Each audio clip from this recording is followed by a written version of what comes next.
Welcome to another episode of The Brand Called You, a podcast and podcast show that brings you leadership lessons, knowledge, experience, and wisdom from thousands of successful individuals from around the world. I'm your host, Ashutosh Garg, and today I'm delighted to welcome a very accomplished professional from the world of real estate from Seattle, USA, Kristi Jenkins. Kristi, welcome to the show. Thank you. Thank you so much for having me. Thank you. Kristi is a real estate managing broker, and she specializes in luxury and waterfront properties throughout the greater East Side and Seattle area. We're going to speak today about client loyalty and social media after age 40.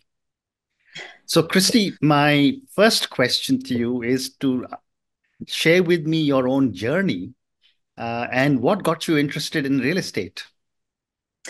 Yeah, I like to say I fell into it. I didn't really set out to work in real estate. I was actually pre-law in college. I had every intention. I took the LSATs. I had every intention of going into law school.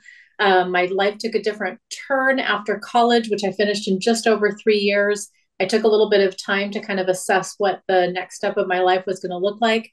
I ended up getting married, had my first child. I was working at a large gaming company here in the Pacific Northwest in their marketing and corporate communications department. And then I just realized that having somebody else take care of my child, most every, life was so different. There was not the flexibility of schedules that a lot of people can take advantage of now, 20 plus years ago.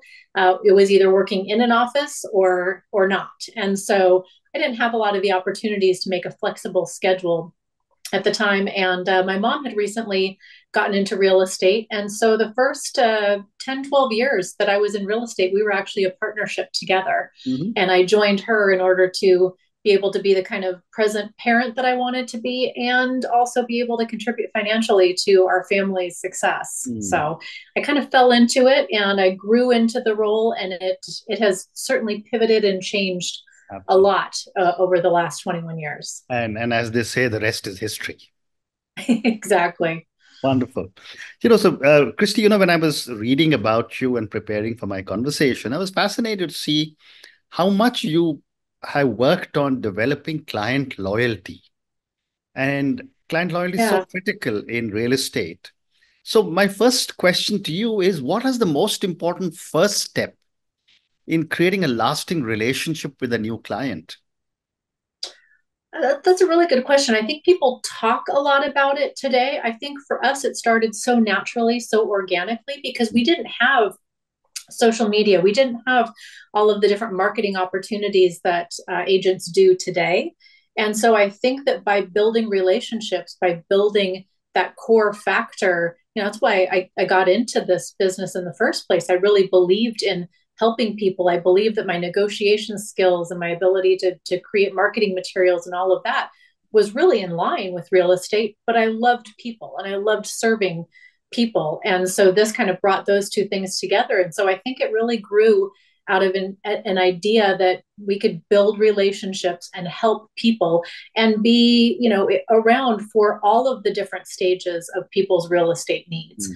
So, from first time home buyers to second homes, investment properties, empty nesting, retirement communities. I've had the opportunity to do all of that with clients because I have truly invested in them from a relationship standpoint very early on.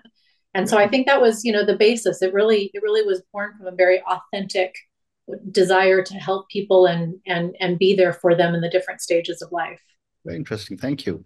And how do you ensure that your communication with clients remains thoughtful and meaningful over a period of time? Well, I think my, people call it their CRM, my client retention management system. That has only recently become a very, put together thing. But I think for a lot of years, it was an Excel spreadsheet and it was just keeping in touch with people. Mm. It was pop bys, it was driving by, it was attending people's, graduation for their kids. It was being invited to their holiday parties. It was, giving them a call and letting them know that I had just driven by their house Mm. that they sold several years ago and how beautiful the yard looked and how great the buyers were taking care of it. And so I think that just staying top of mind for people. The relationship, the transaction ends when the real estate deal is over, but the relationship ends whenever you stop feeding it. And I think as long as you are feeding Yeah. that relationship with valuable, communication and valuable, tools. I give holiday gifts to all of my local and my, non-local clients every year. So whether I'm sending them or I physically take and deliver those, um, it's just reminding them that I am still here. I am still, doing this job and available for their referrals. Amazing, amazing. I've never met anybody like you who actually invests in a relationship when it comes to real estate. I wish there were more Mm, people like you in India. Um, but my so next question, important. absolutely. But my next question for you, Christy, is can you talk a little bit about the balance between professional excellence and keeping in personal touch for a client interaction? I think that there's the time for the professional interaction is short compared to the personal interaction. Mm. And so I think that setting expectations early is really important for the professional relationship, Mhm. whether you're working with first time home buyers or seasoned investors or people who've bought and sold many personal properties. Setting the professional expectations early on in that part of the relationship is really important. They need to understand I work differently than I care for you in a personal standpoint. But I think that they have come to expect that the communication is going to be consistent regardless. Mhm. So I think as long as you hold that communication really strong and lead with grace first, and have the same care and kindness in your professional relationship, it's a consistent process all the way through. Mm. Well said. And what are some innovative marketing strategies that you employ to exceed client expectations? Hmm. Well, it's really interesting. A lot of states and different countries obviously do real estate very differently. Yeah. In the Washington state market, we can't advertise on our MLS. We can't advertise a coming soon or off market property. Mm. We can only advertise it on our MLS when it's actually listed, when you have a Mm. signed listing agreement with the seller. And then you go through the regular process and, stage and open houses and having people through and making appointments. Mm. I have come to become very close with some people who that really was not possible. They were in their elderly stage of life, getting a house ready, moving out, packing up 30 plus years worth of their items in their house, having their families participate just wasn't realistic. And so I have built enough relationships with local realtors in the area to know that there were a lot of potential buyers who would appreciate being able to see, view, make an offer on the home before we were ever able to kind of complete that process. So I lined up kind of an off market open house for two of these clients. I had dozens of groups through in a private open house setting. And I was able to get off market offers that were at or well above the market value of the home. And so I think thinking creatively, understanding that each transaction really truly is unique and being able to customize that for each client, I think that's what my years of experience have helped teach me is that Mm. this is not process oriented. This Mm. is client oriented. And you've got to be thinking about the end goal and then work your steps backwards from there. Mm. Well said. And how would you tackle a challenging situation with a client while still maintaining the relationship? Well, I think that that's complicated. I think leading with integrity and grace first is always paramount. Mm. I think that keeping my clients' priority and focus as the first priority is really, really important. But sometimes, you are dealing with people during, for a lot of them, the most stressful experience that they've had to go through until that Correct. point. And so it brings out, all kinds of it can bring out troubles in marriage.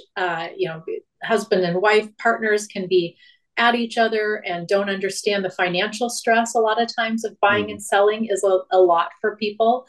Mm. And so I think being very understanding Mm. about how stressful this process is, and knowing where your boundaries are and where you can kind of push is Hmm. one really important thing. And then I think the other thing that I've learned too after all of these years is I try very hard not to engage with clients who don't trust me. That Correct. is a really important thing that I value a lot in those Hmm. client relationships is that trust partnership. And if they don't trust me, if they think that they know better about the market or marketing or tactics than I do, then we're just probably not a good fit for each other. So I think trying to avoid those major conflicts from the get-go is really important too. And you've got to know, who you're dealing with and what kind of a relationship you're going to have going forward. Fascinating. And one more question relating to real estate, and then we'll move to the other part of our Yeah. conversation.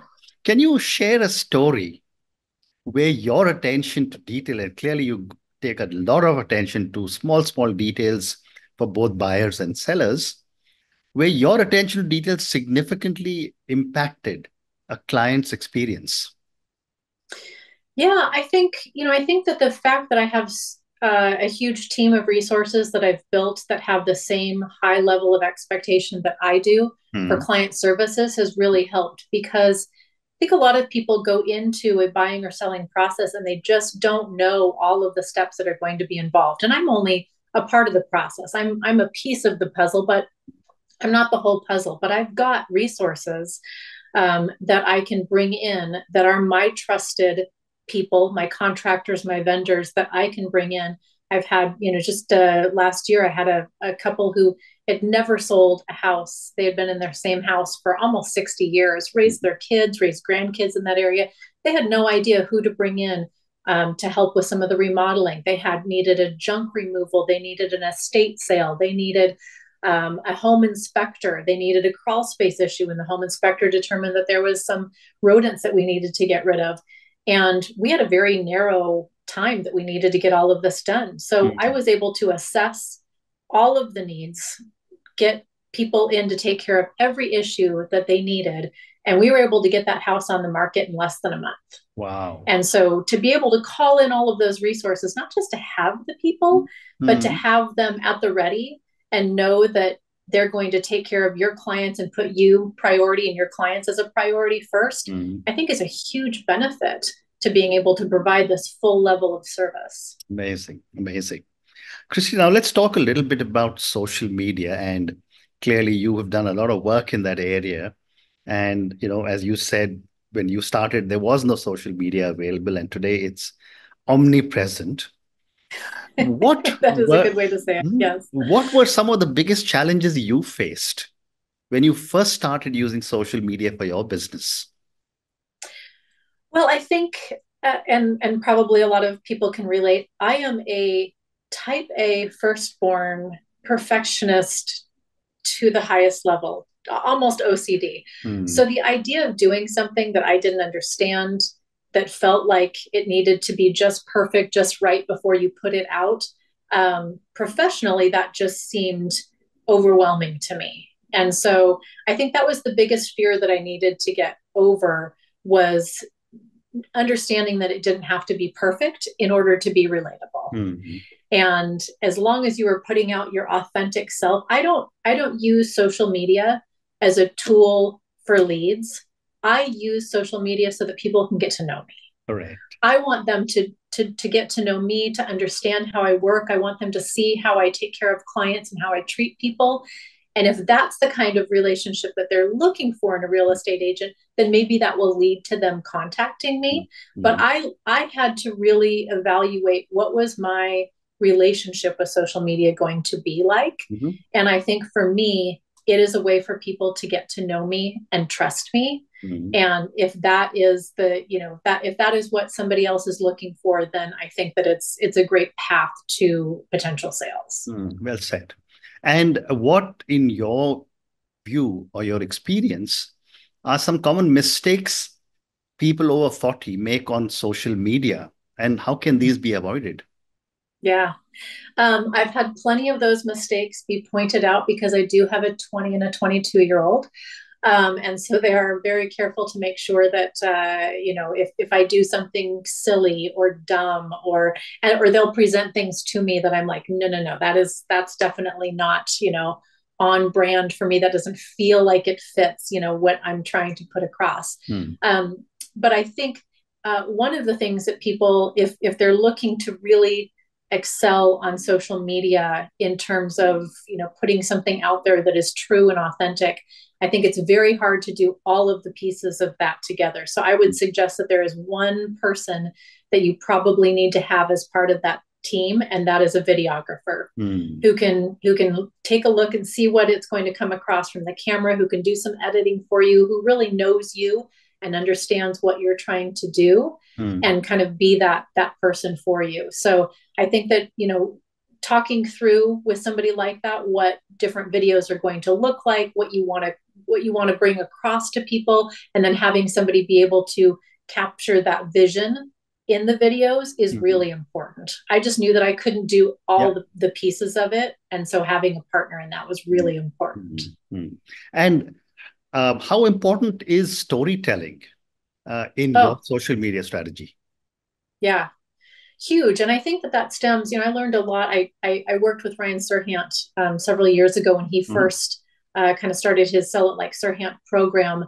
As a way, I was looking to pivot my business, as we all need to as entrepreneurs from time to time. You need to kind of pivot and change and make those necessary steps in order to make sure that it's fresh and growing and something you can take into the next X number of years. And so I worked with him directly many years ago, and it was during that time with him that I realized it became so concrete in my mind that people look for houses objectively, Mhm. but they buy them subjectively.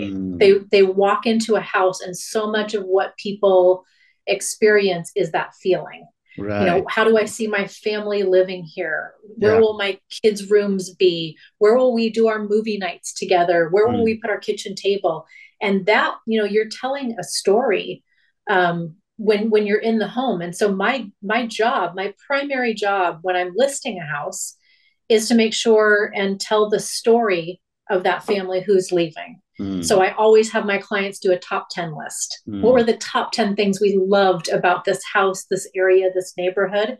Because immediately you're able to communicate to those next potential buyers, what is the story of this home, this family who's leaving? Mm. What can you look forward to starting your story with here? Amazing.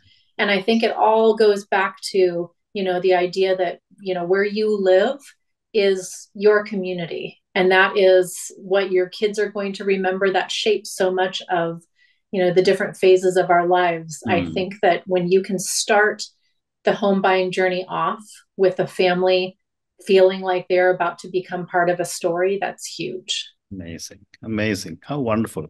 And what other types of content have you found most effective for engaging your audience on social media?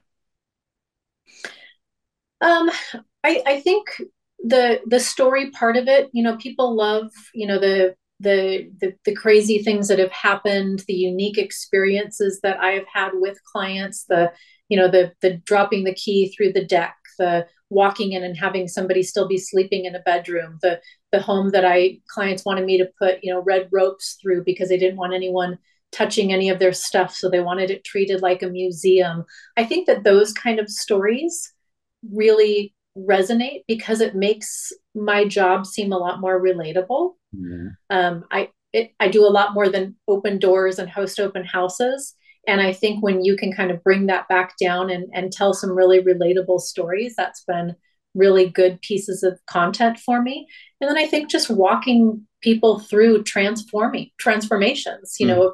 either we've done some new construction where I've gone in houses that I've sold, and you do it while it's under construction, and then during the process, and then when it's finished and staged. I think people Mm. really like those kind of videos Yeah. where they can see the transformative process that a house Mm. goes through. I think that's been another great, piece of content that I've been able to create that really resonates with people. Amazing. So, time for two more questions for you. Yeah. Uh, can you share some techniques that have helped you attract engagement and leads through social media? I think it has really helped. I am a list maker. So I love it makes, this process that we do in real estate, you can work with people for months, even years. I helped a couple for 7 years before they finally bought a house. That was the longest time. But it makes feeling accomplished, it makes goal checking a little bit harder. And so I'm a list maker by nature. And I think creating lists of things that I really think is engaging content that I see from other people is really important. So I've got an executive assistant that I regularly will forward her reels and content and say, all right, how can we adapt what I'm doing, what I'm involved in, and make it look something like this? So I think paying attention to the things that really resonate with you that other people are doing, and then doing them in your own way is a really important thing to do. And then writing down, making lists of things as you think about them. We are going 100 miles an hour most of the time. And I think the idea that we think that we will remember something or be able to regurgitate something later on, if we're not writing that down or making a list. I think the idea that we can make lists of things when they come to us. I've always got a note section on my phone that I go back in, and I'll see something or I'll hear about something and go, oh, let's do something about that. Let's record that. That's relevant. That's time sensitive. That is engaging, or maybe it appeals to a different group of people that I maybe haven't reached to. And you see things and you're able to replicate those. Well said. And my last question, what tools or platforms would you recommend for someone new to social media? I think that it really depends on who you're trying to attract, because I think that each platform has a different base. I think that right now for me, I'm focusing a lot on LinkedIn because I think there's just a different strategy to that, and also on Instagram. But I think that those are two very different groups of people that I'm speaking to. I'm putting all my videos on YouTube. I've got a pretty strong presence on Facebook as well. But I think it really does. I think it's a lot of people in this profession would say that you can repurpose content really easily. I find that really, really difficult. But I'm trying to figure out a way to make that a little bit more seamless.